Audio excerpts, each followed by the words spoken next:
Taylor comes up as well against West Newton, and Michael Van Gerwen, the wonder of the game, takes on Manly. Book your seat tonight with Sky. It's 7, folks. It'll be belting. Just get the feeling, Sid, we're reaching the point of this match where one or the other of the players has got to produce a little patch of magic to pull away. Here's Anderson, and we know that he has the ability, like Jimmy Stewart in Destry, just to finally strap on the 6-shooters and go and effectively gun down the opposition.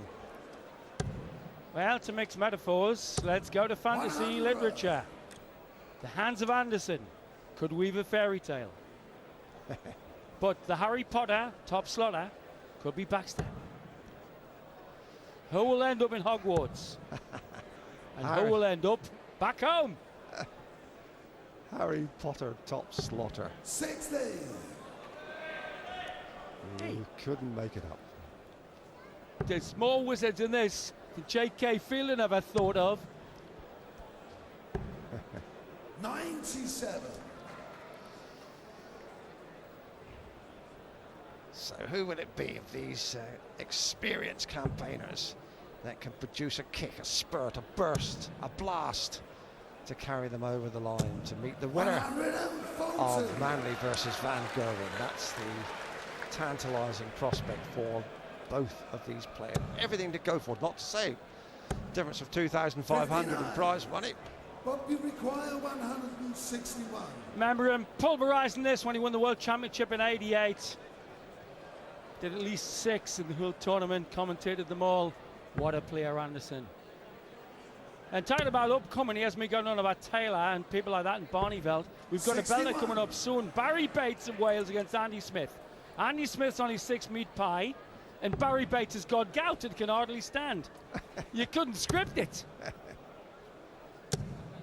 100. Well, you wouldn't have thought that you require 100. 11 legs in, that Baxter was still averaging below 80. He's got another 20 points in the locker.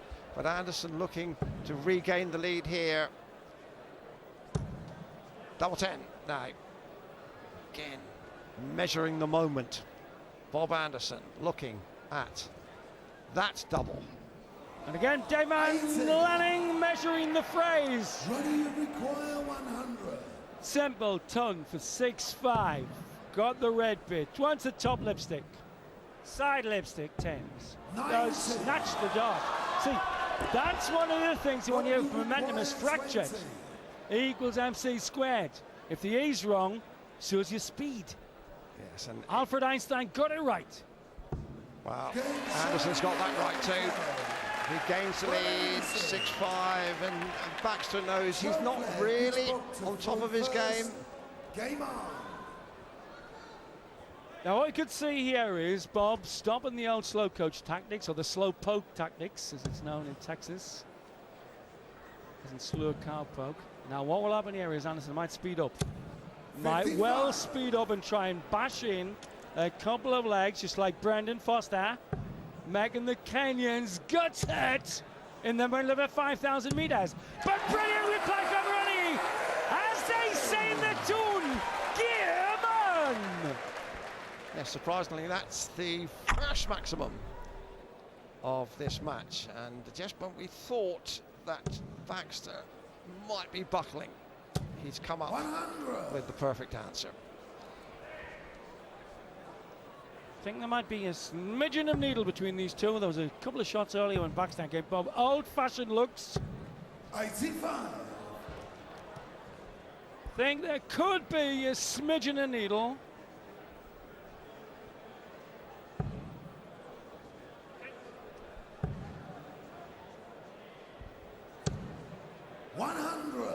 Well, yes, they've been rivals over the years.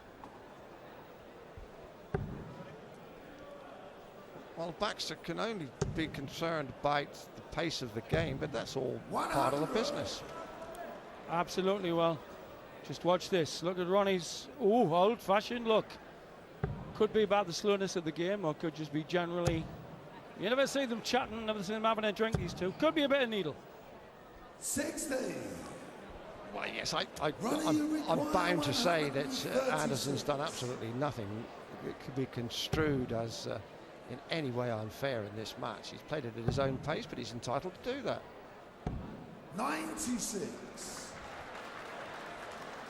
So Bob, well, like a debutant at the ball, picking between 3 bows to dance with. Percy? No. Monty? No. Buffy? Maybe. Anderson just taking his time. It's the thing, the logic of this is that Ronnie's been out of form recently, got a bit of back trouble, so he'd prefer a fast game. Topsy once, topsy gets. All level again as we approach the magic number of 10. Legs you need to win. Game on. And the last 2 legs have gone against the throw. We're just now finding a little element of needle creeping in here. Anderson with that gunslinger's determination and steadiness. He walks like John Wayne to the mark. 55.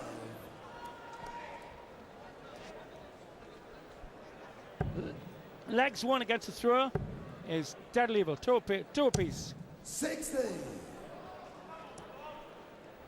Bob still persists with this funereal pace, and Ronnie, Ronnie did give me yet another old-fashioned look. But as we stress, there's not even a fine line in the rules. It says you must throw at a reasonable rate. Nobody's ever defined a reasonable rate. The ref's discretion to actually move on a guy has happened before, but not often.